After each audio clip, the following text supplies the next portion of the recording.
Agora que nós já pesamos, separamos os nossos ingredientes e eu apresentei para vocês cada um deles e também a importância de pesá-los, eu quero te convidar para literalmente botar a mão na massa. Você que quer fazer uma pizza na sua casa, para os seus amigos, seus familiares, eu vou te ensinar a fazer essa massa usando as mãos.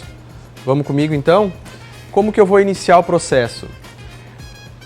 De acordo com os ensinamentos napolitanos, eu inicio colocando a minha água no meu recipiente e vou colocar então a seguir o sal. Antes que eu entre com o próximo ingrediente, é muito importante que eu dissolva esse sal na água. Vou formar uma espécie de salmoura com essa minha água aqui. Obviamente que não vai ter como dissolver 100% do sal, mas a gente vai tirar pelo menos 80% da potência do sal se ele estiver granulado. Feito isso, teoricamente o meu próximo ingrediente a ser utilizado seria o fermento. Mas se eu colocar o fermento diretamente nessa água com o sal, tem um risco muito grande do sal matar o efeito do fermento.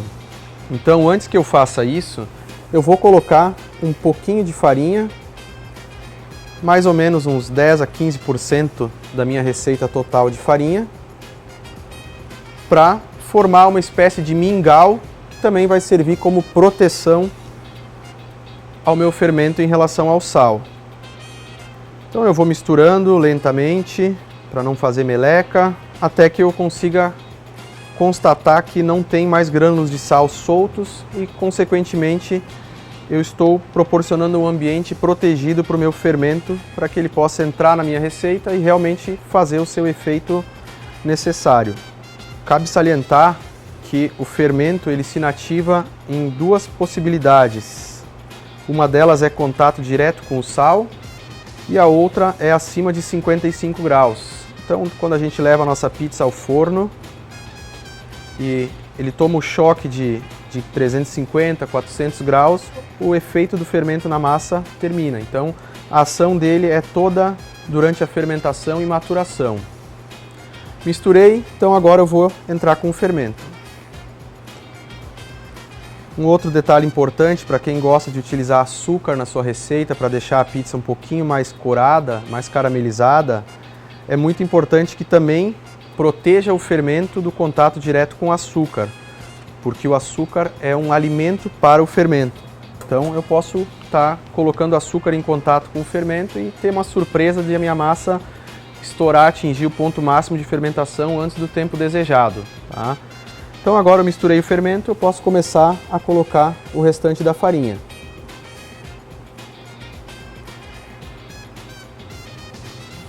Importante é não colocar toda a farinha de uma vez só, porque a farinha necessita de um tempo para absorver a hidratação e desenvolver melhor o seu glúten. Então eu preciso ir trabalhando lentamente para que a farinha consiga absorver a hidratação que tem, que no caso é a água, né? Eu faço toda a mistura num bowl e quando eu vejo que a massa já está mais homogênea, um pouco mais compacta, aí eu posso tirá-la para a bancada, no meu caso a nossa tábua aqui, onde eu vou estar sovando a massa com um pouco mais de força. Percebi que se dissolveu a farinha aqui, que eu consegui desmanchar as bolinhas de farinha que se criam, eu posso ir acrescentando aos poucos a farinha até que eu atinja o ponto da minha massa.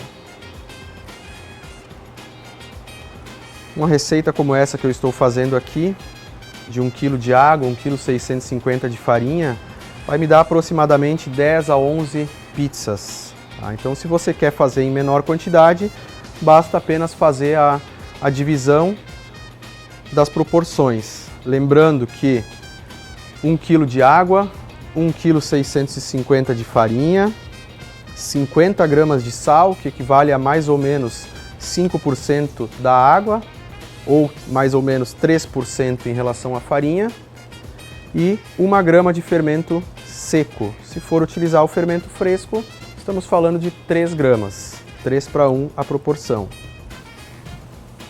estou utilizando uma água fresca, né, uma água beirando gelada, para que ela não atinja um aquecimento exagerado, proporcionando assim uma aceleração na fermentação.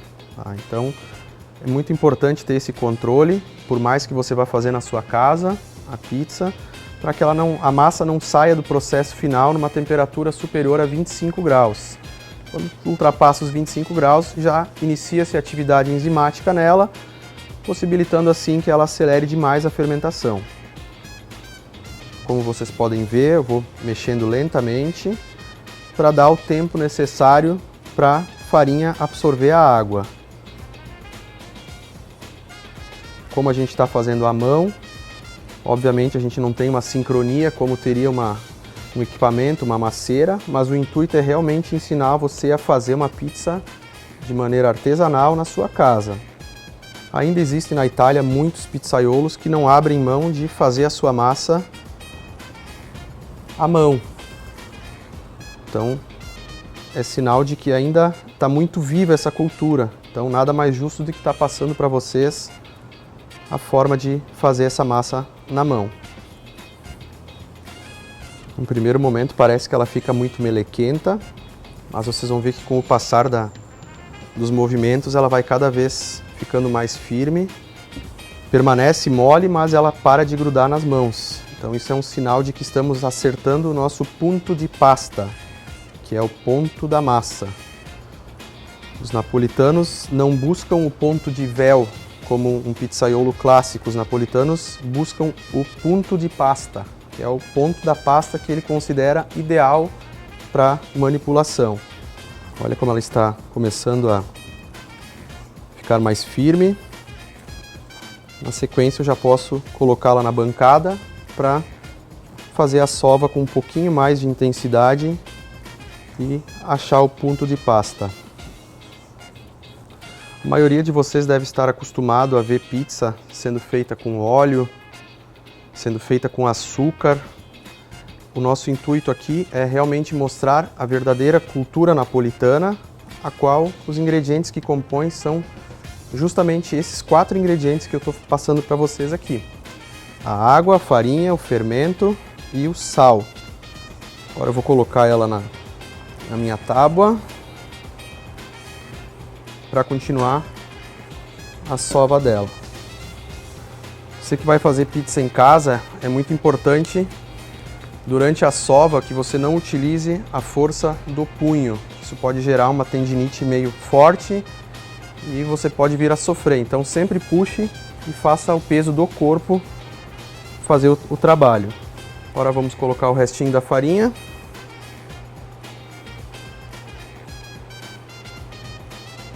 Gosto de colocar ao lado e vou puxando com a massa conforme ela vai absorvendo.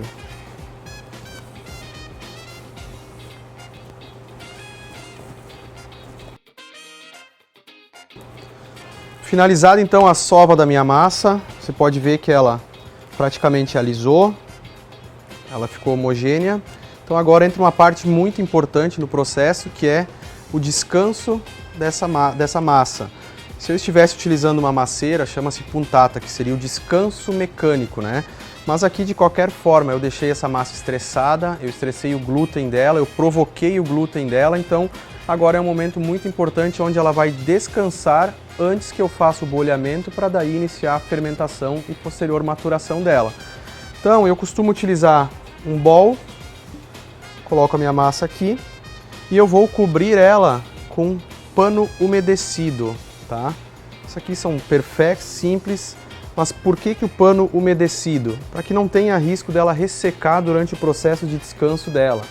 Que conforme circula-se o oxigênio no seu entorno, ela pode criar uma casquinha e cada vez mais estar provocando o fermento a agir mais rapidamente. Então, cubro ela com pano úmido e daqui 30 minutos exatos eu vou retirar esse pano e vou fazer as primeiras dobras nela.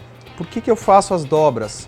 As dobras eu vou fazer para tensionar ao máximo essa massa. Quanto mais tensão eu jogar nela nesse processo de bolhamento, processo de dobras, processo de descanso mecânico, maior vai ser a facilidade de eu abrir essa massa posterior. Porque eu estou provocando o glúten, e é o glúten que é o responsável pela elasticidade e pela resistência da minha massa. Então, quanto mais provocar o glúten por meio das dobras, mais fácil vai ser a manipulação posterior na hora que eu for abrir o meu disco de pizza, ok? Então agora a nossa massa vai ficar por 2 horas descansando e nos vemos no próximo capítulo.